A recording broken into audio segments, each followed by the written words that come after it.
pessoal, bem-vindos a mais um vídeo deste canal. Eu sou a Thais Vilela e vamos para mais um Por que Ler, com o livro do Gustave Flaubert, Madame Bovary, considerado o romance dos romances. Antes de começar, deixa o joinha, ativa as notificações do sininho aqui embaixo e não esqueça de se inscrever e passar para o maior número possível de pessoas, tá bom? Obrigada. Vamos lá? Então, este é o primeiro romance do realismo europeu. O realismo é um período que vem depois do romantismo, e esse romantismo e esse realismo, né, claro, um período sempre se choca com o anterior. Esse romantismo com essa explosão de sentimentos, amor como redenção, toda essa coisa, né, de idealização, tal, vai ser colocada em xeque ali no realismo, que o realismo tem como intuito trazer a realidade nos livros. E esse realismo é impulsionado pelo cenário histórico, óbvio, a literatura é histórica, não tem como a gente não ter uma noção dessa parte histórica quando a gente vai falar de literatura. Então, assim, qual que é o cenário histórico na Europa? A gente tem aí o marxismo, a gente tem aí o evolucionismo, positivismo, determinismo, que são caminho racional, caminho das ciências. Então, essa questão do casto, da pureza, da religião, eles acabam criticando. Essa questão da família tradicional, ele começa a colocar, opa, o que acontece de verdade? Então, o realismo já começa. E se os romances vão até a hora do casamento, geralmente, o realismo, por sua vez, começa a partir do momento que você casa, e ele fala da realidade. No Brasil, esse realismo vem com a transição do Brasil Império para o Brasil República, tá? Então, o realismo no Brasil acontece no finalzinho aí do século XIX, então 1881 até 1893, mais ou menos. E lá na Europa, ele já começa na segunda metade do século XIX. Os acontecimentos começam primeiro na Europa, para depois vir para o Brasil. Outra coisa que tinha uma tradição naquela época, porque o celular é uma coisa muito recente, é dos últimos 10 anos para cá que popularizou essa questão da internet. Na época era comum ter cartas, então os autores se escreviam por cartas e se comunicavam por cartas que demoravam para chegar. E o legal disso é porque se você for estudar essa literatura mais antiga, né, o realismo é um dos períodos mais pedidos no vestibular, você vai ter todas essas cartas, todo esse livro, todo esse trabalho que o Gustave Flaubert teve na biblioteca de Rouen. Hoje em dia os autores estão fazendo tudo por computador, esses escritos às vezes a pessoa joga fora, então fica mais difícil de pesquisar. Mas no caso do Gustave Flaubert, ele trouxe todo esse cenário dele para ser pesquisado depois. Isso que é legal do romance do Gustave Flaubert. O Gustave Flaubert demorou uns 5 anos para fazer esse livro, começou a fazer em 1851 ali, e ele foi terminar esse livro, né, foi publicar a primeira vez em 1856. E aí ele mostra a rotina dele. Se você pegar os escritos dele, você vai ver que está tudo rasurado, ele rasura, ele reescreve, e aí ele demonstra aquele trabalho, né, que é um valor burguês, é o valor do trabalho, do esforço, que ele demonstra no livro. O Gustave Flaubert, ele é de uma família que tem uma condição muito boa, inclusive ele era filho de um médico cirurgião, ele tinha uma irmã só, e esse pai acaba falecendo, a irmã dele falece também, já casada e com filhos, e o marido dela vai à loucura, então quem cuida desses netos é a mãe dele, e o Gustave Flaubert viveu na boemia lá, escrevendo os livros dele. Depois dessas mortes e tudo, ele vai para o Oriente, que foi uma viagem muito importante para ele, e ele volta e ele decide escrever. Seus romances nunca foram tão famosos, não, ele nunca foi o cara que teve sorte na escrita, que foi aquele autor requisitado, mas ele conversava com muitos autores da época requisitados, e esse livro foi um livro que explodiu, mesmo porque ele foi um livro que explodiu assim com os valores morais da época, que eram aqueles romances bonitinhos, que esses romances também serviam para educar as moças da época, que elas liam jornais, sabe essa novelinha que você assiste aí? Então, na época lá do realismo, do romantismo, as pessoas liam folhetins que eram as novelas, eram tramas que as pessoas acabavam se educando pelos valores dos livros. E essas leituras eram muito para moças. E o Gustave Flaubert teve um julgamento aí, ele foi julgado, né, no Tribunal de Paris, ele foi julgado por conta dele tratar da temática do adultério aqui.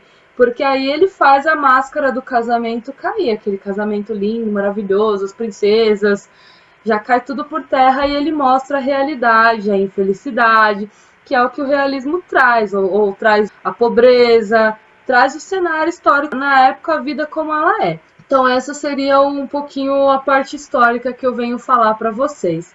Então, Gustave Flaubert foi um dos autores que foram importantes aí para o realismo. Honoré de Balzac, Charles Dickens, Eça de Queiroz, Stendhal e Zola, e o Dostoiévski.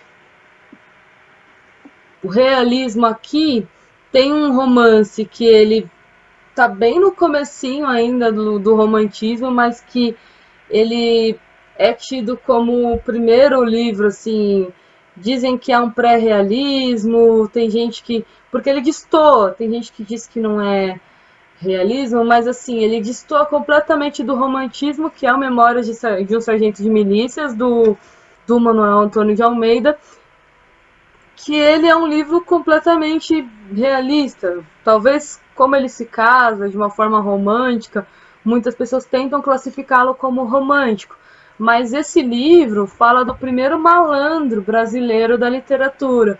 Depois desse aí começam a sair outros, e o realismo aqui no Brasil tem o nosso querido escritor, o Machado de Assis, que é o cara que faz aquelas análises comportamentais. O realismo tem muito isso, uma descrição psicológica dos personagens. Seria isso, o retrato fiel da sociedade. Vamos lá para Madame Bovary. Então, Madame Bovary, ele começa falando do Charles Bovary, que é um médico de interior, não é um cara com muitas coisas. E a principal é a Madame Bovary, que é a Emma Bovary.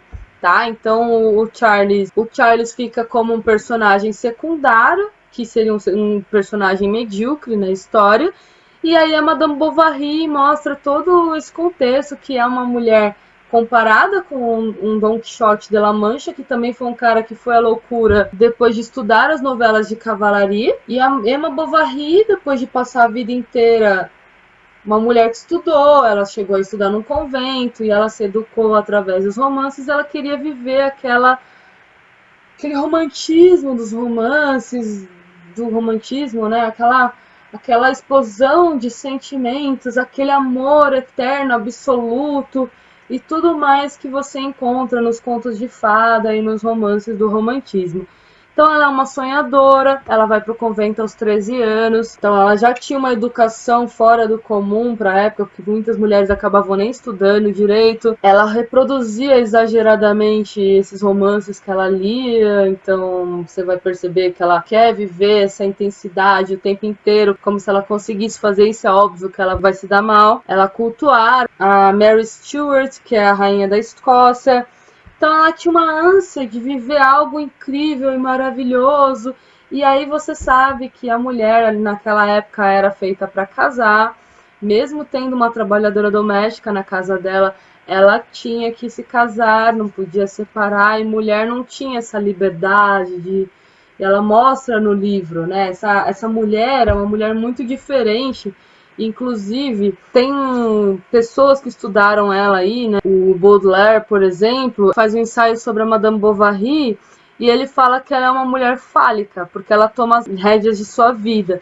Então, por mais desgraçada que ela tenha tido de vida, assim, essa vida desgraçada, ela toma as rédeas da vida dela. Que ela é uma personagem que as pessoas dizem que é uma personagem meio masculina, por conta dessa questão dela querer viver esse romance. Então ela foi uma mulher que ousou desejar, que é uma coisa que na época você não via nos romances. Até hoje a gente vê mulheres muito fortes aí. As pessoas não conseguem ainda ter essa visão, por mais que esteja difundido há alguns anos, as mulheres já estão trabalhando aí. Então imagina na época do Gustave Flaubert, lá no século XIX, uma mulher ousar desejar. Então, no mundo onde todas as mulheres são caça, por mais que elas seduzam, elas acabam sendo aquelas que têm que ser cortejadas, aquelas que têm que ficar à espera do amor. E a Emma não, ela quer ser protagonista da vida dela, então ela ousa desejar, ela é o caçador, ela não é a caça como todas as outras mulheres. Por isso também que ela choca tanto. Então essa Emma Bovary casa com o Charles Bovary, achando que vai ter uma vida bacana. Esse Charles era um marido extremamente apaixonado, mas era um cara mediano, não trazia muitas coisas legais, assim, de proporcionar festas, que era uma coisa que ela via nos livros. Você pega retratos do romantismo, aquele glamour, aquela coisa. A Emma queria viver isso e ele era um médico de interior que estava muito bem em pegar o cavalinho dele e sair por aí trabalhando, indo na casa dos doentes. E a Emma não queria isso, né? Então ela já se decepciona com o casamento ali. Uma coisa que marca muito a vida dela quando ela vai na propriedade do Marquês de Andervilliers, que ela vai num baile e aí mostra toda aquela preparação, como se fosse o dia da vida dela, né? Aquela festa. Uma coisa muito parecida com os 15 anos, ou então uma coisa muito parecida com quando a mulher vai no casamento, né? Que se prepara, que aí dicas com o cabeleireiro, e é o dia da vida dela ali, né? Então ela queria viver essa vida durante muitos anos, ela ficou esperando para que houvesse mais um desses banquetes, mas foi o único banquete, pós o casamento dela, foi o único banquete que ela foi na vida, assim, de ela poder ir lá, dançar e se sentir de uma classe mais alta do que ela realmente era, né? Ela sonhava ser rica, claro. Depois do baile, ela comprou mapas de Paris, começou a decorar rotas, começou a sonhar. Ela ficava, toda vez que se aproximava da data, ela ficava esperando algum convite. E aí a Emma também acaba caindo um pouquinho em depressão, você vê que ela é meio depressiva, porque ela quer viver esse romance e ela não consegue. Até que ela fica tão mal que o Charles Bovary se muda de cidade e ela vai para Yonville, a segunda cidade, que é um pouquinho melhor que a primeira cidade onde tem ali próximo da casa do pai dele. Ela acaba sendo essa mulher, assim, ela tenta ser essa mulher virtuosa, que cuida, dócil, um charme glacial. Todas essas características são da Madame Bovary, mas por dentro fica sempre mostrando as características dela, pensando: ai, nossa, eu quero encontrar um amor legal, mas ao mesmo tempo eu tenho que ser essa mulher casta. Então essa mulher tem que ser econômica, educada, caridosa, e ela tentava fazer isso. Só que quando ela chega nessa cidade, ela já conhece o Leon, que é o cara que ela se apaixona, que é um rapaz que estuda direito, ele é um escrevente, e é uma paixão proibida que, ao mesmo tempo que ela tinha aquela vontade de viver essa paixão, ela tinha aquele medo de viver a paixão por conta da moral e os bons costumes, que ela vai viver mais pra frente. Então, ao mesmo tempo que ela era essa mulher casta, pura, ela chorava pelos cantos por conta desse amor proibido que ela tinha que viver. E ela também, ela gostava de se torturar, como é que eu posso dizer? Ela era meio masoquista, porque ela ficava revivendo aquele sentimento proibido, aquela dor, ela ficava se torturando com esses sentimentos o tempo inteiro, mas quem nunca, né? E aí tem o Rodolphe Bourlanger, que é o cara safado, né? Ele vê a Madame Bovary, vê que ela é uma mulher diferente, porque realmente ela é uma mulher elegante, educada, então ela atrai os olhares, porque ela não sai daquela... Geralmente quando as mulheres casam, elas acabam se arrumando um pouquinho menos e acabam voltando para a realidade. E a Emma Bovary não, ela sempre tentava usar roupas bonitas, sempre tá bem vestida, os modos dela eram diferentes das demais mulheres da região, além de que, por ela ser uma mulher culta e ela ser praticamente a única mulher da cidade que queria continuar lendo, pagava um aluguel lá para poder ir numa biblioteca, então ela tinha todo esse diferencial, sim, que chamava a atenção dos rapazes ao redor. Então o Rodolphe Bourlanger acaba vendo a Madame Bovary e ele era um cara que tinha dinheiro e ele falou, olha, vou ficar com essa moça aí. Ele era o garanhão da época, sabe? Aquele cara que a ele era autorizado que ele conquistasse mocinhas aí indefesas, e ele já tinha essa proposta aí com ele de conhecer pessoas que ele não precisasse casar. Ela acaba se envolvendo com esse Rodolfo, eles vão fugir, só que acaba não dando certo, na verdade, ela se arruma toda para fugir e ele foge sem ela, que foi aí que ela fica bem depressiva, ela fica diferente, e ao mesmo tempo ela se endivida, que é a questão depois ela encontra o Leon na Rouen, que é a cidade que ela vai para um teatro lá, e ela acaba, além de viver essa traição com o Rodolfo, ela também acaba tendo essa traição com o Leon. Então essa mulher pura, maravilhosa, linda, acaba chegando no fim, quando começam a acontecer as coisas com ela, você percebe coisas que acontecem até no dia atual. Ela sai, ela é uma mulher pura, ela faz tudo certo e tal. E aí quando algumas pessoas percebem que ela teve essa relação extraconjugal, aí ela já vira a mulher que merece ser estuprada. Então você consegue perceber que ela é assediada por mais de um cara, porque na visão deles, ela tá ferrada mesmo e ela traiu. Se ela traiu, ela não merece respeito de ninguém. Não interessa que ela estava apaixonada pela pessoa que ela traiu ou pela pessoa que ela ficou. Eu não tô aqui falando que eu apoio traições, tá? Eu não tô falando que é certo. Todo mundo sabe que traição não é certo. Mas não é por causa que a pessoa traiu que ela mereça morrer, ou que ela mereça ser estuprada, ou que ela não tenha valor nenhum para a sociedade.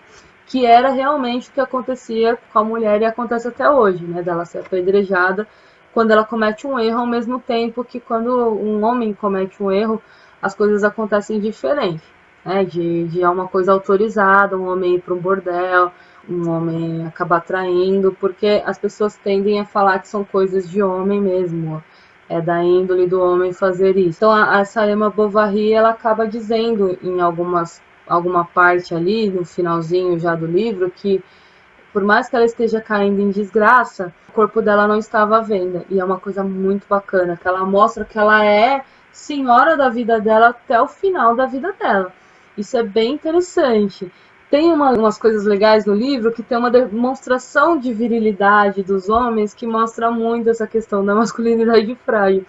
E é muito interessante, porque tem ali o cara da farmácia que ele tem que mostrar que ele é o macho alfa o tempo inteiro. Então, por exemplo, na época era muito comum as sangrias, e aí ele chegava e falava assim: nossa, que frouxo, não é homem, e não sei o que, quando alguém aí acabava tremendo na base ao ver as cirurgias. E nessa época ele também denuncia um costume dos médicos, que era assim, quando acontecia uma cirurgia, não tinha essa higiene que a gente tem hoje. E as cirurgias eram praticamente um teatro, onde a cidade inteira ia lá para assistir. Então tem vários episódios interessantes que você consegue ver que é uma coisa histórica mesmo, né? De as cirurgias serem colocadas a pessoa faz uma cirurgia na casa da pessoa mesmo, e com todo mundo olhando. Tem um doutor aí, que é o doutor Carnival, que é de outra cidade, que ele acaba fazendo uma cirurgia, e ele tem umas demonstrações de virilidade, assim, que é um exemplo muito engraçado, que ele começa a falar sempre sendo superior e diminuindo os outros. Ele é um idiota. E ele tem uma parte que ele fala assim: eu acordo de manhã, e aí começa a fazer toda aquela demonstração de: nossa, como eu sou macho pra caramba e você não é autossuficiente pra mim. E chega uma parte que ele fala assim: eu lavo meu rosto com água gelada e nunca sinto frio. Aí, né? Não, amigo. Tem uma outra parte aqui que você pode perceber que todos os romances ainda assim falam da mulher branca como um padrão de beleza, como se outras pessoas, né, negras não fossem bacanas. Isso você vai ver em alguns romances aí, quando vai começar com as descrições do realismo, naturalismo, mas tem aquela questão de colocar que a mulher não domina as faculdades mentais assim como o homem. Então tem vários trechos aqui mostrando que a mulher é mais frágil e mais propícia a ter problemas psiquiátricos ou psicológicos. tem uma parte muito sutil onde aparece assim uma descrição de que, apesar de ser mulher, ela é inteligente. Eu vou ler uma parte aqui interessante, que o padre, quando ela trai o marido pela primeira vez, tem uma parte que ela cai numa depressão tão profunda que ela acha que ela já tá para morrer. E aí ela acaba se dedicando à igreja. E o padre fica muito feliz, apesar de falar assim que mulheres que leem muito acaba virando uma heresia. Aí, ó, essa parte aqui que eu achei interessante, ó. Ele escreveu ao Sr. Boulard, homem cheio de espírito, para que lhe enviasse qualquer coisa de famoso para uma pessoa do sexo feminino que era muito inteligente. Então tinha que acrescentar, ó, apesar de ser mulher, ela era inteligente. E olha essa parte aqui, ó. O livreiro, com a mesma indiferença com que teria expedido quinquilharias aos negros, empacotou-lhe confusamente tudo o que havia no momento do negócio dos livros religiosos. Então, olha aqui, ela falando do negro com total desprezo, que o negro na época acabava sendo alvo, né, desse desprezo. Então, eu queria mostrar mais ou menos essas partes importantes do romance do Madame Bovary. Mais uma vez, eu quero que vocês atentem-se aí, quem está estudando literatura, para um outro tipo de análise. Por exemplo, por que vocês acham que as mulheres, na sua maioria, não escreviam? Você não vê relato de mulher escrevendo nada, e aí você começa a perceber por que será, né? E a questão da escravidão fica forte aí, de como o negro era visto nessa época, que é uma coisa bacana, para vocês pensarem no realismo em si, né? A questão da descrição dos personagens, a descrição de como a mulher é vista, de como o homem é vista, os estereótipos que são passados desde aquela época até agora que a gente acaba vendo. Bem, fica aí a dica do Madame Bovary, né? Ela, como eu já falei, ela é protagonista até na hora da morte, que quando ela decide se matar e ainda faz com que o marido dela acabe vestindo ela do jeito que ela quer. Então ela é protagonista o tempo inteiro. E aí você vai perceber o porquê que essa mulher choca tanto. Quando vocês lerem esse livro, vocês vão ver que é um livro fantástico. Não adianta falar. Eu trouxe aqui, eu me debrucei nos pontos principais da obra e eu espero que vocês tenham gostado. Eu acho uma obra assim fantástica. Leiam assim que vocês vão gostar bastante. Tchau, tchau, gente. Beijão.